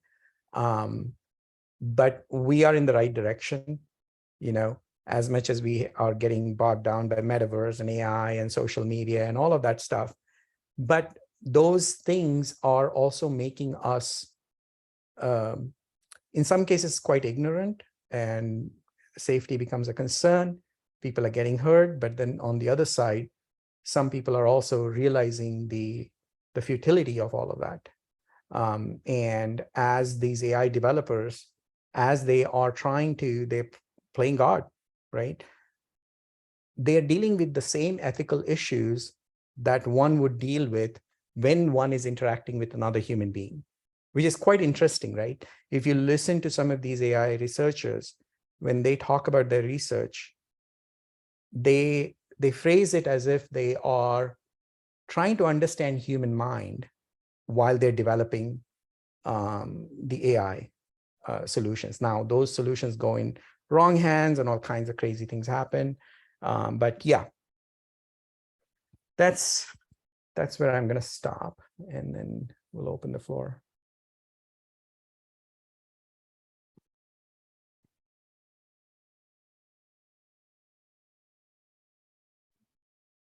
So anybody has any questions? Or was that way too much? Yeah, thank you. This was, I'm very grateful for this session, Shashi. I have a question. One takeaway from this session for me would be when you said that when you're reading this, just think that you are Arjuna and you are taking the teachings of Krishna. So that was profound. But I have a question. When you said that control, like you're talking about that Purush and that women, the control, somebody who is getting controlled as women. So is that, I don't know. I want to know a little bit more on that. Well, that's just my interpretation based on some of the readings, right? So the Purusha and Prakriti, Purusha is I think, is that Shweta speaking? Shweta, right? So Yeah, you speak Hindi, right? yeah, Okay, good. So Purush, you know what it is mm, used in colloquial yeah, language. We use Purusha to mean man. yeah. Um, Now, man um, is also used in many of the Indian, sorry, not Indian, but English literature to really depict human beings in general. Right? So now this notion of women, remember this book was written, I don't know, 5,000 thousands of years ago. So definitely even today, women are so controlled, right? We still live in a very male chauvinistic society. Back then it was even worse, right? So, and there was this common understanding back then was that, if you were ascetic, and if you were without any of these bindings of family and stuff like that, you could, which means that you don't have a woman in your life, you're suddenly closer to God, right? So those are misconceptions, in my opinion. But that was a common belief back then. And if you see most of the major reached human beings tend to be man. That's why, I mean, I personally think Mira is an amazing example because she did to feminism so interestingly under the whole banner of bhakti and all of that stuff. She was fighting all these common weird rituals in India, which was burning women on the pyre when the man dies, right? When her husband died, she refused. She said, I'm not married to him. I'm married to Krishna. And it was quite a subversive way of like fighting back to the society. So women have been subdued, and now you can convert that into like not so much from sex point of view. We have to look at the literature more from like, how do I use it for my growth, personal growth, right? So can I get dragged into the conversation about like Gita, oh my God, it is putting women down? Sure. That's not going to lead anywhere, anything. But really, there's another way to look at it, which is that, women can mean any human being, man or woman, sexually, that are controlled by other person, because that was the nature of women when this book was written back then.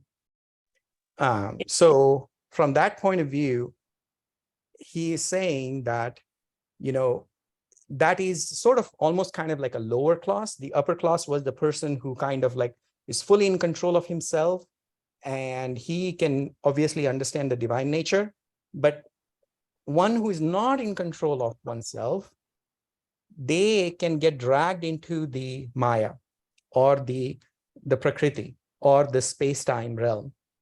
And this person who is not in control of themselves is called as women in this context here, not women as we know.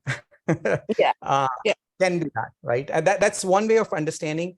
So that is going to help us get past this point so that we can utilize this much better for our growth, right? Our personal growth, right? Right. What's the remedy? Is there a remedy also given in Gita for the person who's getting controlled? I mean, as a not really as a woman, because it's old literature. So the person who is getting controlled, Control, yeah. Mhm.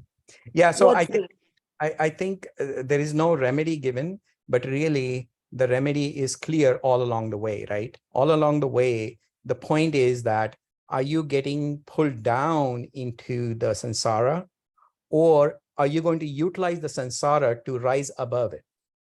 Be it a woman, be it you are controlled or not controlled. That external control, there was a documentary that I put out a couple of sessions ago of Arvind Ghosh. You can actually see it on YouTube when he was imprisoned.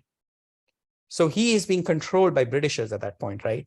So he was in jail, and how that jail moment became his spiritual enlightening moment, even though he was controlled, right? Similarly, Mira was a woman. She was controlled by this Rana, right? The king. And yet she was given poison, she was put in jail, she was done all that, but her single pointedness, right? So really all of this is pointing towards our inner concentration. How can we control our inner dilemmas? This, if once we calm down our mind, calm down everything, whatever bad things are happening out there to us, we can act from the point of strength, not out of fear or anger towards that person who is controlling us. Right. Anyways, that's just my read into it. Yeah. Yeah, All right. and then there's one more. I don't know. Am I asking too Actually, many? can Joseph speak? Yeah, you can raise your hand next time. Yeah. Thank you. Thank you, Joseph. Thank you, Sashi. Thank you for everything, your presentation and everything, your graphics really actually really helped me out with, we were talking about in another Gita group that we were studying the center and the periphery, understanding the self, the way you presented it, and understanding Rakshasa, and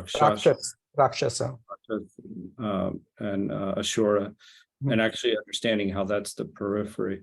But one of the questions I have is, like, there's obviously, we don't want to confuse Ashura with the god Ashura, right? There's the Ashura, right? Asura, very silent sir. Asura. Asura. Yes, actually, yeah. That's a pretty big difference. One of the things I had a very quick question on was this. This is the idea, the journey to the self, so that we start to see the God in everyone else. But I was wondering, how does, like, the idea of nature differ in Hinduism versus Taoism? Nature. So yeah, actually, if you think about Taoism, right? I mean, I'm definitely not an expert, but is Jason here? I guess. But Taoism is really, if you think about it, right? So I don't know if Changse, right? The person who might have written Taoism, Changsa. No, Lao Tzu. Lao Tzu. Okay. So I wonder if it was sort of his own realization that brought him to that point, which is kind of a similar understanding, in my opinion. I'm not an expert in Taoism. I sort of understood it, and I really, really like what he says. But I'm definitely not an expert. But was there something in specific that he says that you're trying to see if there was a similarity in Hinduism? No, I mean, one of the things that I was just thinking about in terms of this idea of the journey through the self versus the journey through nature. Oh, journey through nature. Okay, journey through self. And I almost get the idea, feeling that the journey to the self is through Krishna, whereas the journey through nature is a little bit different. Well, okay, so here, remember, he does talk about that, right? He says it's okay. In fact, it is important for you to appreciate your state of your being wherever you are.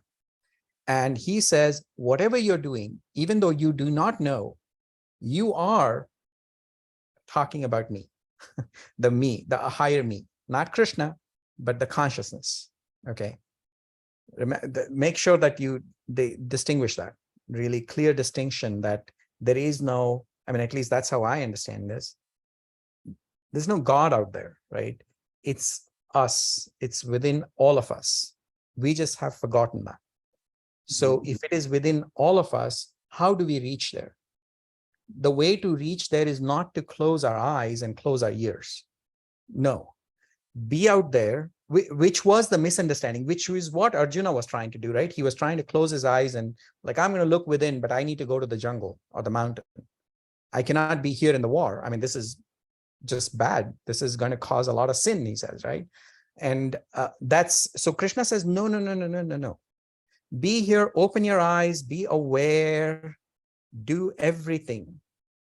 But in all of that doing, remember that you're not the doer. You're the conduit for the consciousness. And so it is a journey through the nature back towards you, meaning every action, the reminder is that it's the consciousness that is acting. What that does is that your act now becomes very pure.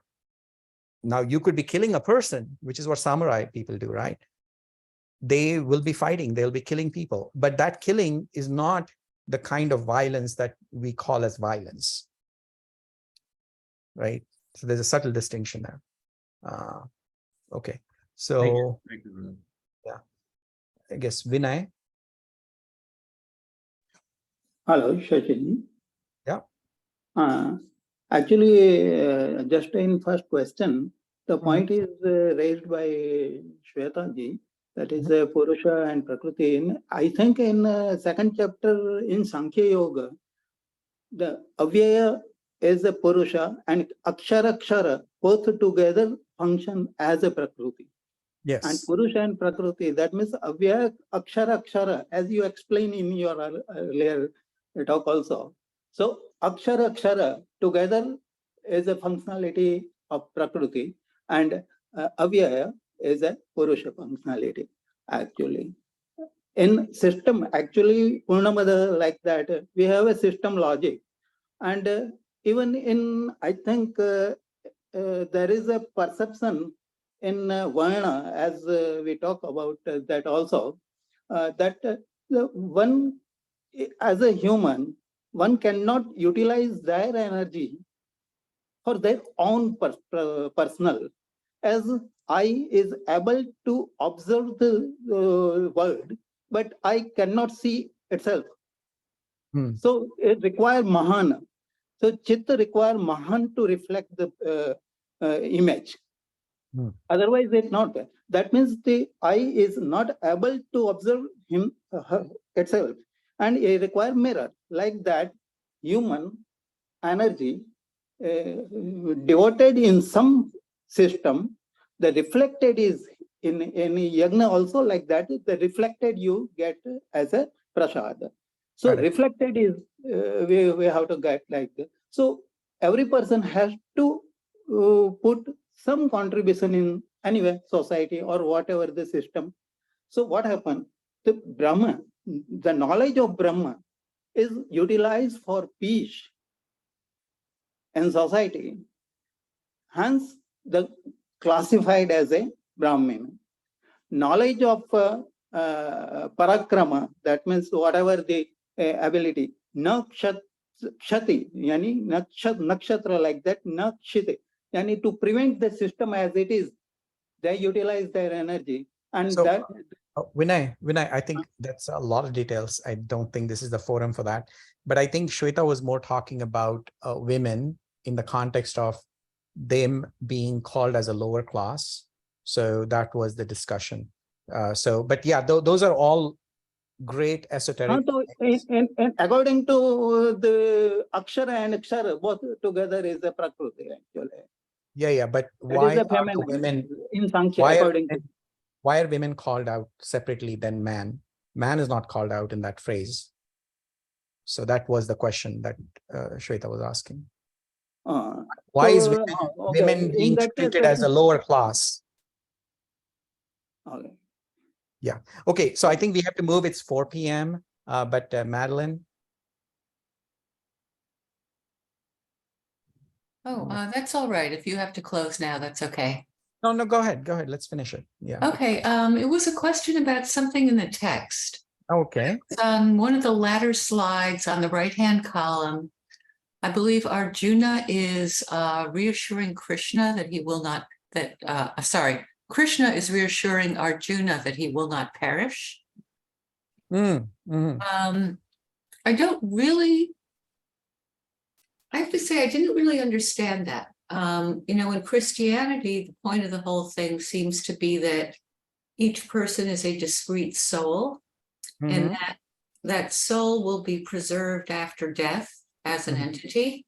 Whereas in Hinduism, the goal is to dissolve that self into the greater self and to actually perish into the higher love, let's say. Yeah. So I don't know, was Krishna here just assuring Arjuna that he wouldn't perish if he went into battle right now? Or was Oh, this, no. this is a theological thing then? Yeah, no. So let's understand. This is the phrase right here, right? So that he who loves me shall not perish. So what that means is perish. The concept of destruction is something that we all are afraid of. Why? Because we love life. Life as we know it in this transactional world. Life as we know it from mind's perspective. I like this. I want more of this. I'm going to be here. And Right, I would rather be living more than die. right, So the one who loves me, who is this me? The me is my own consciousness, my inner self, my higher self. So when I am acting from my higher self, mind is afraid of time ending. So it always wants to jump to something that is going to extend the time. But when you come from consciousness point of view, meaning the mind has been turned off, when the mind is turned off, some of the symptoms of that is that you don't look at the past, you don't look at the future. You act on whatever is called to action at that point, right? So in that state, you are always in a state of bliss, right? But if you are acting from the mind's point of view, saying that, oh, because of this thing that happened in the past, I need to destroy this person and I need to win this. That way, my family can survive a bit more longer, right? Because there is a fear of perishing. That fear comes from the limited understanding that the mind has of itself dying in this earth that we live, this world that we live. But if you act from the consciousness point of view, which is one who loves me, meaning consciousness, right? You say, look, mind, I'm not going to listen to you. I'm not going to be afraid of the past. I'm not going to be looking at the future because none of those things have happened. I'm right now looking because I'm not going to judge this situation based on my past experience. I'm going to learn from it, but I'm not going to judge it and act out of anger or fear. So when you are doing that, right, you are living in the moment. And that living in the moment is considered as sort of infinitude because there's no time that is passing, right? So there is no perishing in that aspect. So effectively, the fear of death goes away, right? So the notion of death, you have a higher understanding. As you walk this journey, one of the things that you would realize is that consciousness is always watching, always there. It has been there when we are awake, it has been there when we are dreaming, and it has been there in our deep sleep. Deep sleep is when our mind has been shut down. We have no awareness of what's going on around us, really. But when we wake up, we say, oh, I slept like a baby. So that why do we say that? We say that because the consciousness is aware of you sleeping like a baby. So what Hinduism thinks is that deep state is sort of a mini death. So when in death, what is happening is that this consciousness is going on, right? So all of these layers of things that are not physical, subtle layers of heart, mind, all of that, we gather all kinds of impressions along the way. And there is this understanding of rebirth. So we can talk about rebirth, but really just from this life's perspective, when bad things happen, we slowly die, right? Every day we kind of feel this notion of we are getting destroyed. We are perishing. That feeling is coming from our attachment to life, right? Our mind being afraid of dying, right? So mind is telling us, oh my God, you're going to get perished. So that is not going to happen, is what this phrase is trying to say. Which is quite different from, I don't really quite claim to understand nor believe this whole notion of rebirth and coming back to life. all of that is a device for us to how to live my life in this moment, knowing that if I build my karmas, I will have to come back. Now, coming back as in West is understood as a good thing. But from Hindu philosophies, that's not a good thing, So because coming back, meaning you just still have to pay the taxes and pay the bill, and God forbid, you might end up being born as, I don't know, some really awful thing. So anyways, yeah, that's a very long-winded answer, but I'm sure we will address this in upcoming chapters also, Madeline. Okay. Thank you, Shashi. Yeah. Okay, so who's next? Ralph, quickly. Okay, thanks. Actually, my question was very similar to Madeline's, but it goes back to the elements 20 and 21. Oh, okay. Now, perhaps your answer is the same. In 20, the knowers of the triple Veda who purify themselves from sin, worshiping me from sacrifice, they ascending to the heavenly worlds by their righteousness, enjoy in paradise the divine feasts of the gods. I mean, that sounds like the Christian or Muslim heaven. You live and then you die and you go to heaven, and you live in paradise, eternal life or eternal peace. But then, of course, No, it's not eternal. It's not eternal. I'm going to stop you there, Ralph. Okay. So this paradise that he's talking about, he is going to talk further later on in 23 or 24 or somewhere, is that these paradises, so-called paradise or heaven and hell, are states of our beings today. It doesn't have to be after death. Of course, let's talk about what happens after death, right?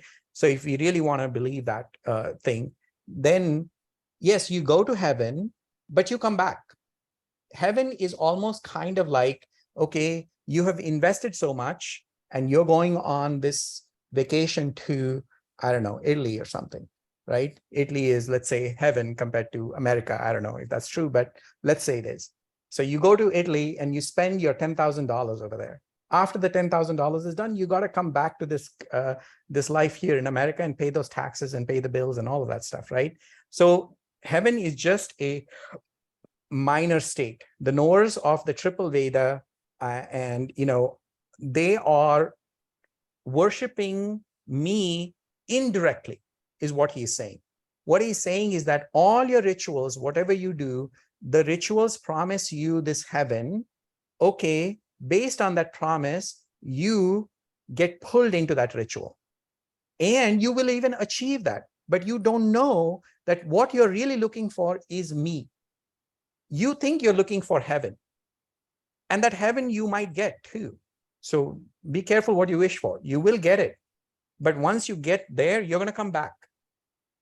And then he says, they having enjoyed heavenly words of larger felicities, the reward of their good deeds, exhausted, return to mortal existence, right? So this is that rebirth, resorting to the virtues. And, we can see that in our day-to-day practices, right? When we go, we have some really successful times and we enjoy that. But right after successful times, we are dragged back to our regular life, and no amount of money can save us from the mundaneness or the life's woes. We keep coming back down there. So I don't know if that helps you. Yeah. Well, you're right. And 21, of course, does that. But then 21 ends up, they follow the cycle of birth and death. Yep. So you're saying it's not really talking about birth and death. Well, it's just the fluctuations of life. Fluctuate, absolutely. So one can understand that in the context of birth and death, but whoever wrote this, they were also a bunch of human beings like us. As a human being, we really cannot confirm rebirth. So now there are stories about it, but we can spend our time on birth and rebirth, but really, how do we internalize that today to change our day-to-day life today? And the way I would like to phrase that is our state in this life that has been given to us. We are living multiple lives. There is a birth and death that is happening. Whatever impressions that earlier phase of our life has left on our mind, causes us to come to this state, new state in our life cycle, and those impressions affect our behavior here.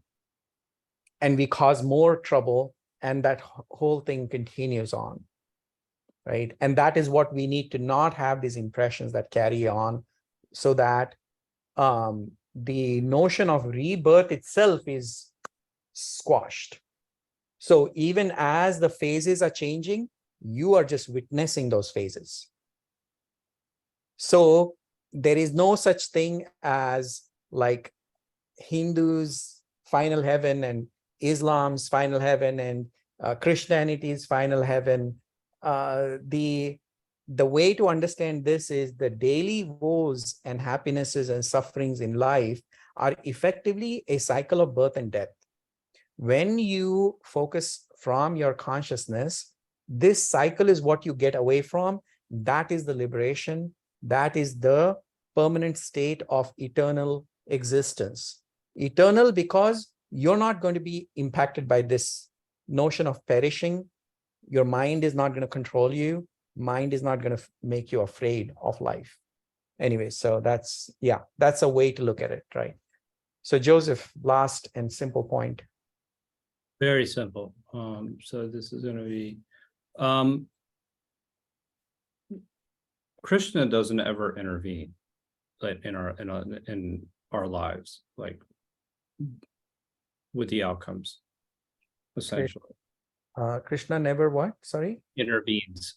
Like, you know how there's an Old Testament God that intervenes and has a punishment. Krishna doesn't technically intervene in the process. He consults Arjuna. That's not true. Like Krishna was involved in lots of horrible things and lots of good things and lots of bad things. Like if you look at his arch of his life story, one of our sects in India, Jainism, they actually put Krishna in hell. He's such a horrible person for them from their point of view, right? But the intervening part is more of without the doership, if that makes sense. Yeah, that's what You're intervening as if because you need to participate in the play, right? But you're not like getting impacted by that intervening. You're not taking on the responsibility of like, oh, that's bad and that's horrible, and I need to hurt you and I need to love you, not that kind of stuff. Yeah, because I feel like it's just and I've had this conversation before. It's a conversation between Arjuna and Krishna more than anything else. So that's why I was asking that. On this war front, you're right. In this battlefield. No, I wasn't referring to the whole thing. In this battlefield, one can see it as a conversation. But remember, there's 18 chapters, and the some of the things that are being talked here are very, very complicated, right? Oh yeah, absolutely. Yeah. I mean, I'm not questioning the depth of the concepts themselves. I'm just, just the actions that are taken are all of Arjuna's doing. It's not necessarily any intervention that is done other than the conversation itself. Conversation, but he does intervene in the sense that he changes his approach, right? He says, you are a warrior, stick with it. That is, and now if it was somebody else, his decision at the end, though. It is his decision to do that. Yeah, but so from that point of view, right, I have a different understanding of this whole Gita conversation. It really is Arjuna's inner self talking to himself. And that is true for all of us, right? When we come to a truly existential crisis, one thing we do is we kind of immediately want to run to somebody else and talk to them, and but we are not like sitting with ourselves. And we feel like that is going to lead to depression, but maybe it could be also an aha moment, right? So you that existential crisis is going to question all your preset notions about relationship, brotherhood, sisterhood, mother, whatever, all kinds of things. And you realize that, okay, what have I been called upon? I'm the warrior. I need to fight, right? So that is that understanding that he gets. So this is, you can think of this as a conversation between Arjuna and somebody who is talking from a high level perspective, which is Krishna, or it could also just be that flash of moment thing that might have happened to Arjuna, that, he is speaking to his own consciousness, but it's a poetry, it's a song. So yeah, I mean, there's so many ways to look at it. That's why there's like easily at least thousands of translations and understanding of what Gita is. So everybody has to make their own choices. It's okay to consider Krishna as God. It's okay to come at it more from the perspective of consciousness.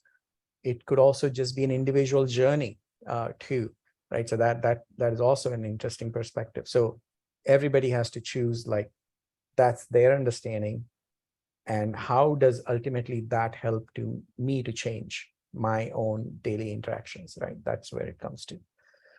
So yeah, so we are in sections, the second part of this whole thing, and there's the third part, right? So 3 parts of 18 chapters.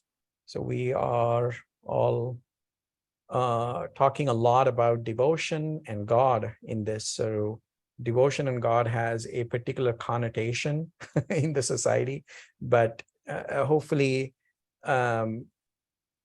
these discussions might make you think about something else, which is devotion and the so-called God, right?